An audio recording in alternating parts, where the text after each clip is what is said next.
ഇതിനെ ശുദ്ധമാക്കി വയ്ക്കുന്ന പ്രവർത്തനമാണ് അവിടെ നടക്കുന്നത്.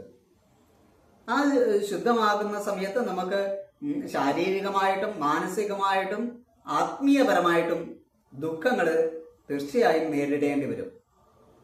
അപ്പോൾ ആ ദുഃഖങ്ങളെ നമുക്ക് ആ ദുഃഖങ്ങൾ വരാതിരിക്കാനുള്ളതല്ല, മറിച്ച് അത് വന്നു കഴിഞ്ഞാൽ അതിനെ ഓവർകം ചെയ്യാനുള്ള ആത്മബലവും മനോബലവും ഉണ്ടാക്കണമേ എന്നാണ് നമ്മൾ പ്രാർത്ഥിക്കേണ്ടത്. കാരണം നമ്മൾ താൽക്കാലികമായി പ്രാർത്ഥിച്ച് ചിലപ്പോൾ ആ ഒരു അവസ്ഥയെ നമ്മൾ മറികടന്നു കഴിഞ്ഞാലും പിന്നീടും ശുദ്ധമാക്കുന്നതിന് വേണ്ടിയിട്ട് നമ്മൾ വീണ്ടും വീണ്ടും വീണ്ടും വീണ്ടും അതേ അവസ്ഥയിലൂടെ കടത്തിവിടുകയും ചെയ്യും.